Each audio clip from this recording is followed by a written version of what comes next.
এই মাটির নিচেই লুকিয়ে আছে এক প্রাচীন নগরী, যেখানে হাঁটলে শোনা যায় ইতিহাসের শব্দ।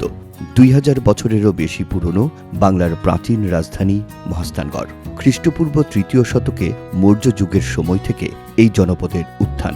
এরপর গুপ্ত যুগ, পাল এবং সেন যুগ। প্রতিটি যুগ তার অস্তিত্বের চিহ্ন রেখে গেছে এই মাটির তলায়। এখানেই ছিল প্রাচীন পুনর্বর্ধনের কেন্দ্র, একটি সমৃদ্ধ প্রশাসনিক ও বাণিজ্যিক নগরী। গোবিন্দ ভিটা ধর্মীয় স্থাপত্যের নিদর্শন। জিয়তকুণ্ডু, যাকে ঘিরে রয়েছে নানা লোককথা। গোকুল মেধ ইতিহাস ও প্রত্নতত্ত্বের মেলবন্ধন। এই নগরীর প্রতিটি স্থাপনা এক একটি গল্প বলে। খনন কার্যে পাওয়া গেছে মুদ্রা, মৃৎপাত্র, শিলালিপি, যা প্রমাণ করে এক সমৃদ্ধ নগর জীবনের অস্তিত্ব। অথচ সমৃদ্ধ সেই নগরী যুগ যুগ ধরে পড়ে আছে অযত্ন ও অবহেলায়। ঐতিহাসিক এই স্থাপনা ঘিরে ছিল না সরকারের কার্যকর কোনো উদ্যোগ। লাইফে কখন কি হয় গ্যারান্টি আছে? তাই ইন্স্যুরেন্স করুন সিটি ব্যাংকে, কারণ ইন্স্যুরেন্স করলে সিটিতে সুরক্ষা পাবেন নিশ্চিন্তে। ইতিহাসের পাশাপাশি এখানে রয়েছে গভীর ধর্মীয় অনুভূতির স্পর্শ। হযরত শাহ বুলখি রহমতুল্লাহ আলাইহির মাজার, যেখানে প্রতিদিনই ভিড় করেন অসংখ্য ভক্ত। কেউ আসেন মানত নিয়ে, কেউ খোঁজেন মানসিক প্রশান্তি। এই মাজারকে ঘিরে শতাব্দী জুড়ে গড়ে উঠেছে মানুষের বিশ্বাসের এক আলাদা জগৎ। একদিকে ইতিহাস, অন্যদিকে মানুষের বিশ্বাস। এই দুয়ের মাঝে দাঁড়িয়ে আছে মহাস্থানগড়। আর তাই অযত্ন অবহেলায় পড়ে থাকলেও যে কোনো উৎসব উদযাপনে এখানেই ভিড় জমান অনেকে। আগেকার সময়ে যে ইটার যে স্তূপগুলো যেভাবে আছে, এগুলো জিনিস দেখতে আমার বেশি ভালো লাগে। সময়টা একটু বাড়ানো উচিত, কারণ অনেকে এসে ঘুরে যাচ্ছে। এখন 5টার মধ্যে সময় করে দিয়েছে, 5টার মধ্যে সবাইকে বের করে দিচ্ছে। বগুড়াতে যেগুলো আসারে পর্যটক কেন্দ্র, এগুলো যদি ভালো কাজ করে আরো ডেভেলপ করে আর কি, তাহলে ভালো হয় আর কি। মহাস্থানগড়কে পর্যটন কেন্দ্র হিসেবে গড়ে তুলতে দর্শনার্থীরা যথাযথ যত্ন ও ব্যবস্থাপনার প্রয়োজনের কথা বলছেন। বাংলাদেশ পর্যটন কর্পোরেশনের ব্যবস্থাপনায় মাত্র একটি দোকান খোলা থাকে। পুরো এলাকা প্রায় পরিত্যক্ত। বছরের বেশিরভাগ সময়ে ভিড় কম থাকলেও ঈদ বা বিশেষ দিনে দর্শনার্থীর সংখ্যা বাড়ে কয়েক গুণ। তবে নেই পর্যাপ্ত রক্ষণাবেক্ষণের ব্যবস্থা। এখানে সব জায়গায় সিন্ডিকেট, এটা ভাঙতে হবে আর এই নোংরাটা দূর করতে হবে। কারণ জানেন, আপনারা সবাই জানেন যে এটা হলো অনেক পুরাতন একটা জায়গা, বাংলা একটা প্রাচীন জনপদ।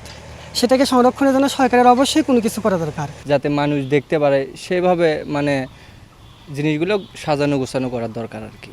তাহলে আগের চেয়ে আমাদের এখানে দর্শনার্থী আগের চেয়ে আরও অনেক বেশি হবে। পরিবর্তন আনতে হবে এবং যত্ন করতে হবে। এই দায়িত্ব পূর্ত বিভাগের এবং বন বিভাগের। দিন যে বগুড়া যেভাবে বঞ্চিত ছিল, এভাবে বঞ্চিত থাকার কারণে বগুড়াতে তো কোনো উন্নয়ন কাজ হয়নি। এই জায়গায় একেবারেই কিছুই হয়। মহাস্থানগড়কে বাংলাদেশের প্রথম এবং সার্কভুক্ত দেশগুলোর মধ্যে অন্যতম ঐতিহ্যবাহী স্থান হিসেবে 2016 সালে সার্কের সাংস্কৃতিক রাজধানী হিসেবে চূড়ান্ত স্বীকৃতি দেওয়া হয়। কিন্তু তারপর থেকে নানা পরিকল্পনার কথা বলা হলেও নেওয়া হয়নি কোনো পদক্ষেপ। উল্টো শিল্প, সাহিত্য, সংস্কৃতি চর্চার পরিবেশই হারাতে বসেছে সাংস্কৃতিক এই রাজধানী। প্রাচীন যে মৌর্য, তারপরে গুপ্ত, সেন, মুসলমান, তারপরে হচ্ছে ইংরেজ থেকে আরম্ভ করে যতগুলো মোগল, পাঠান, হুন, শক, হুন, সব যতগুলো সভ্যতা, এতগুলো সভ্যতা খুব কম জায়গায় এসছে। এবং সেই সভ্যতার ধারক এবং বাহক হিসেবে পুনর্বর্ধন এখানে বিরাজমান।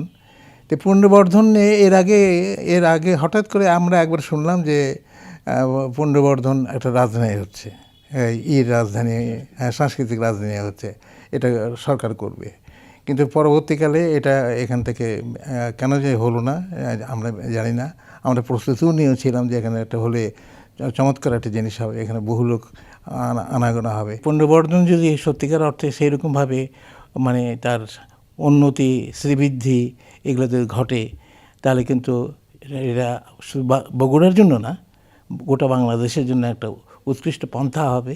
এবং সাহিত্য থেকে আরম্ভ করে নানা বিষয়ের এটা একটা আকুর জায়গা বলে পরিগণিত হবে। পরিকল্পিত উন্নয়ন হলে মহাস্থানগড় হতে পারে আন্তর্জাতিক পর্যটন কেন্দ্র। এতে বাড়বে স্থানীয় অর্থনীতি, তৈরি হবে নতুন কর্মসংস্থান, ইতিহাস হয়ে উঠতে পারে উন্নয়নের চালিকা শক্তি। পর্যটন শিল্পটাকে যে আমরা যদি ডেভেলপ করি, তাহলে এখানে যদি পর্যটককে নিয়ে আসা যায়, তাহলে আমাদের এটার সঙ্গে ধরেন বগুড়ার অনেক কিছু জড়িত। বগুড়ার যে বিখ্যাত আপনার হচ্ছে বিশেষ করে কটকুরিটা আমরা গোটা বাংলাদেশ সহ বাইরেও আমরা এক্সপোর্ট করতে পারবো। আমাদের কটকুরিটা কিন্তু সারা দেশের মধ্যে বিখ্যাত। প্লাস আমাদের এখানে ধরেন দই আছে, বগুড়ার দই বিখ্যাত। পর্যটকরা আসবে এখানে, ঘুরবে ফিরবে, খাবে দাবে, নিয়ে যাবে, মানে সব দিক থেকে ব্যবসা বাণিজ্য আমাদের প্রসার হবে। বগুড়ার শিবগঞ্জ উপজেলার সংসদ সদস্য এবং স্থানীয় সরকার ও পল্লী উন্নয়ন প্রতিমন্ত্রী মীর শাহে আলম জানালেন, প্রাচীন এই নিদর্শন ঘিরে নানা পরিকল্পনার কথা।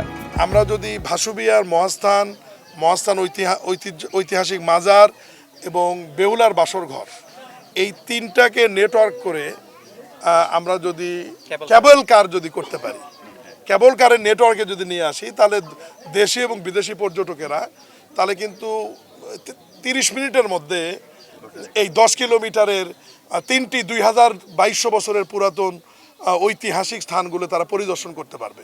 এবং এই নিদর্শনগুলো যাতে আরও দৃষ্টনন্দন হয়, মানুষের চোখে পড়ে এবং মানুষ যাতে আরও আকৃষ্ট হয়, এ ব্যাপারে যা কাজ করার ইনশাল্লাহ আমরা করব। নতুন সরকারের এই প্রতিশ্রুতি বাস্তবায়ন হলে জীবন্ত হয়ে উঠতে পারে মাটির তলায় থাকা হাজার বছরের ইতিহাস ও ঐতিহ্যের শহর। ইট পাথরের এই দেয়াল শুধু স্থাপনা নয়, হাজার বছরের ইতিহাস, সভ্যতা আর উত্থান পতনের নীরব সাক্ষীও। সংরক্ষণ আর সচেতনতার অভাবে যদি এই নিদর্শন আমরা হারাই, তবে হারাবে আমাদের শেকড়, আমাদের পরিচয়। এই ঐতিহ্য রক্ষায় সংশ্লিষ্টদের কার্যকর কোনো উদ্যোগ দৃশ্যমান হয়নি বিগত দিনের কোনো সময়। এখন প্রশ্ন হচ্ছে, সময় থাকতে ব্যবস্থা না নিলে ইতিহাস হারানোর এই দায় এড়ানোর সুযোগ কি থাকবে আসলে? Rakib Jewel, One News, Mastangarh, Bogura.